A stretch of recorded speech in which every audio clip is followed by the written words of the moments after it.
Hello friends, ഇന്ന് ഞാൻ വന്നിരിക്കുന്നത് ഒരു ഐസ്ക്രീമിൻ്റെ റെസിപ്പിയുമായിട്ടാണ്. അപ്പോൾ ഇത് നമ്മുടെ ചാനലിൽ രണ്ടാമത്തെ ഐസ്ക്രീമിൻ്റെ റെസിപ്പിയാണ് കേട്ടോ. അപ്പോൾ ഈ ഒരു റെസിപ്പി എന്ന് പറയുന്നത് പെട്ടെന്ന് റെഡിയാക്കി എടുക്കാൻ പറ്റുന്ന ഒരു ഐസ്ക്രീമാണ്. അപ്പോൾ നമ്മുടെ വീട്ടിൽ ചോറ് എപ്പോഴും ഉണ്ടാകുന്ന ഒരു ഐറ്റമാണല്ലോ ചോറ്. ഈ ചോറ് വെച്ചിട്ടാണ് ഞാൻ ഈ ഒരു ഐസ്ക്രീം റെഡിയാക്കി എടുക്കുന്നത്. പിന്നെ ഈ ഒരു ഐസ്ക്രീം റെഡിയാക്കാൻ വേണ്ടി കുക്കിങ്ങിൻ്റെ യാതൊരു ആവശ്യവുമില്ല. നമ്മുടെ മിക്സിയുടെ ജാറിലിട്ട് ഒന്ന് കറക്കിയെടുത്താൽ റെഡിയാക്കി എടുക്കാൻ പറ്റുന്ന ഒരു ഐസ്ക്രീമാണ്. പിന്നെ ഇത് സെറ്റ് ആവാൻ വേണ്ടി 8 മണിക്കൂർ വെയിറ്റ് ചെയ്യണം എന്ന് മാത്രമേ ഉള്ളൂ. അപ്പോൾ ഈ 8 മണിക്കൂറിൻ്റെ ഉള്ളിൽ റെഡിയായി കിട്ടുകയും ചെയ്യും. അപ്പോൾ നമുക്ക് ഈ ഒരു ഐസ്ക്രീം എങ്ങനെ ഉണ്ടാക്കുന്നതെന്ന് നോക്കാം. ഇതിന് വേണ്ടിയിട്ടുള്ള സാധനങ്ങൾ എന്തെല്ലാമെന്ന് നോക്കാം. അപ്പോൾ ഞാൻ ഇതിന് വേണ്ടിയിട്ട് ഇത്രയും സാധനങ്ങളാണ് എടുത്തിട്ടുള്ളത്. ഒരു കപ്പ് ചോറാണ്. അപ്പോൾ ഏത് റൈസ് വേണമെങ്കിലും നമുക്ക് എടുക്കാം കേട്ടോ. പിന്നെ 6 ടേബിൾ സ്പൂൺ പഞ്ചസാര, പിന്നെ മധുരമൊക്കെ നിങ്ങളുടെ ആവശ്യത്തിനനുസരിച്ച് എടുക്കാം. പിന്നെ 1/2 കപ്പ് വിപ്പിംഗ് ക്രീം, ഒരു 3 ടേബിൾ സ്പൂൺ പാൽപ്പൊടി, അതായത് 1/4 കപ്പ്, പിന്നെ 1 ടീസ്പൂൺ വനില എസൻസും, പിന്നെ 1 കപ്പ് ചോറിന് 2 കപ്പ് പാൽ എന്ന കണക്കിലാണ് ഞാൻ എടുത്തിട്ടുള്ളത്.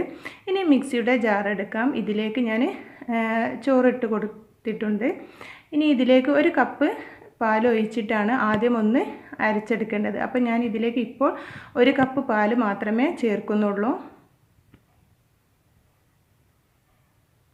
ഇനി ഇതിലേക്ക് പഞ്ചസാരയും കൂടെ ചേർക്കാം. അപ്പോൾ പഞ്ചസാര ഓരോരുത്തരുടെ മധുരത്തിനനുസരിച്ച് എടുക്കണം. പിന്നെ ഐസ്ക്രീമിനൊക്കെ നല്ല മധുരം ആവശ്യമാണല്ലോ.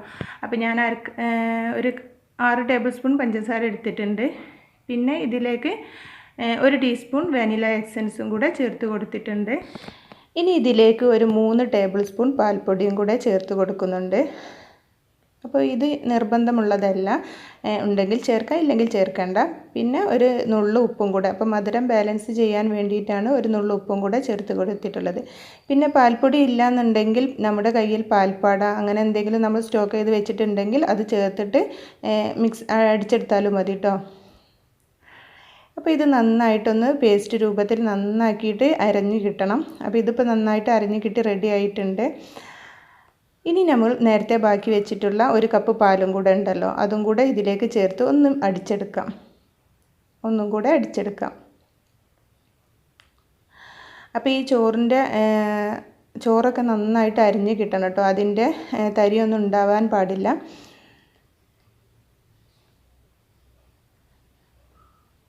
പിന്നെ ഈ ഒരു ഐസ്ക്രീം എന്ന് പറയുന്നത് നമ്മൾ കുക്കൊന്നും ചെയ്യുന്നില്ലല്ലോ, നമ്മൾ ഇതുപോലെ തന്നെയാണ് സെറ്റാക്കാൻ വെക്കുന്നതും.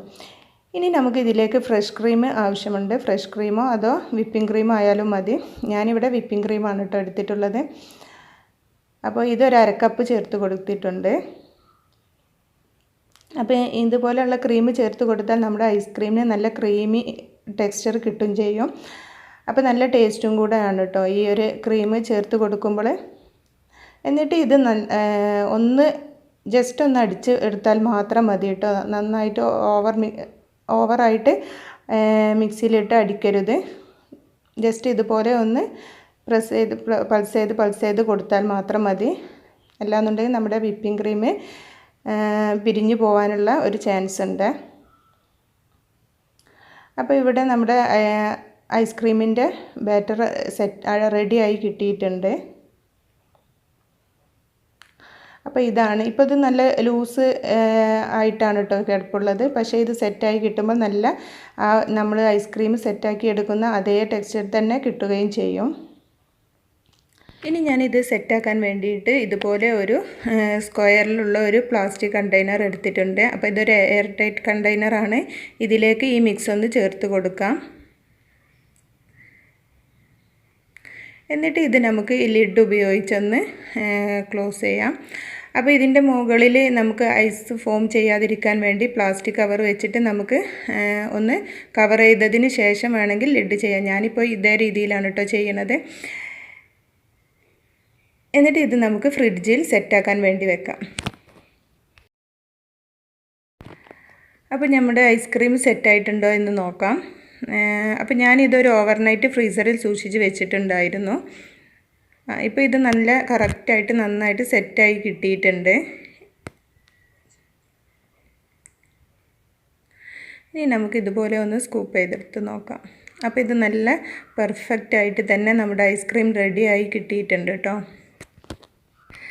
പിന്നെ ഇതിൻ്റെ ടേസ്റ്റ് എന്ന് വെച്ചാൽ നമ്മൾ വാനില എസൻസ് ഒക്കെ ചേർക്കുന്നത് കൊണ്ട് നല്ല വാനില ഐസ്ക്രീമിൻ്റെ ആ ഒരു ടേസ്റ്റും ആ ഒരു ടെക്സ്ചറും തന്നെയാണ് കേട്ടോ ഇതിനുള്ളത്. നമ്മൾ ചോറ് ചേർത്തിട്ടുണ്ട് എന്ന് വിചാരിച്ച് ചോറിൻ്റെ യാതൊരു ഫ്ലേവറോ അല്ലെങ്കിൽ ചോറ് ചേർത്തിട്ടുണ്ട് എന്നുള്ളത് പോലും അറിയുന്നില്ല. അപ്പോൾ നല്ല ടേസ്റ്റി ആയിട്ടുള്ള ഒരു ഐസ്ക്രീം തന്നെയാണ് കേട്ടോ. അപ്പോൾ കുട്ടികൾക്കൊക്കെ ഇനി ഇതുപോലെ ഒന്ന് ഉണ്ടാക്കി കൊടുത്തു നോക്കണം. തീർച്ചയായിട്ടും എല്ലാവർക്കും ഇഷ്ടപ്പെടുകയും ചെയ്യും. പിന്നെ വളരെ ഈസിയുമാണല്ലോ ഈ ഒരു ഐസ്ക്രീം റെഡിയാക്കി എടുക്കാൻ വേണ്ടിയിട്ട്. അപ്പോൾ ഇതാ നമ്മുടെ ആ ഒരു ചോറ് കൊണ്ടുണ്ടാക്കിയ ഒരു ഐസ്ക്രീം. അപ്പോൾ ഈസി ആയിട്ടും അതുപോലെ തന്നെ സിമ്പിളായിട്ടുള്ള ഒരു റെസിപ്പിയുമാണ്. പിന്നെ കുക്കിങ്ങിൻ്റെ ആവശ്യമൊന്നുമില്ലല്ലോ. അപ്പോൾ തീർച്ചയായും നിങ്ങൾക്ക് എൻ്റെ ഈ വീഡിയോ ഇഷ്ടപ്പെട്ടെന്ന് വിചാരിക്കുന്നു. ഇഷ്ടപ്പെട്ടാൽ ലൈക്ക് ചെയ്യാനും അതുപോലെ തന്നെ ഷെയർ ചെയ്യാനും പിന്നെ സബ്സ്ക്രൈബ് ചെയ്യാതെ കാണുന്നവർ ഉണ്ടെന്നുണ്ടെങ്കിൽ സബ്സ്ക്രൈബ് ചെയ്യാനും മറക്കരുത്. അപ്പോൾ തീർച്ചയായിട്ടും നിങ്ങളിതൊന്ന് ട്രൈ ചെയ്ത് നോക്കണം. ഉറപ്പായിട്ടും നിങ്ങൾക്ക് ഇഷ്ടപ്പെടും. അപ്പോൾ ഇതിൻ്റെ ഫീഡ്ബാക്കൊക്കെ നിങ്ങൾ കമൻറ്റ് ബോക്സിൽ അറിയിക്കണേ. അപ്പോൾ താങ്ക്സ് ഫോർ വാച്ചിങ്.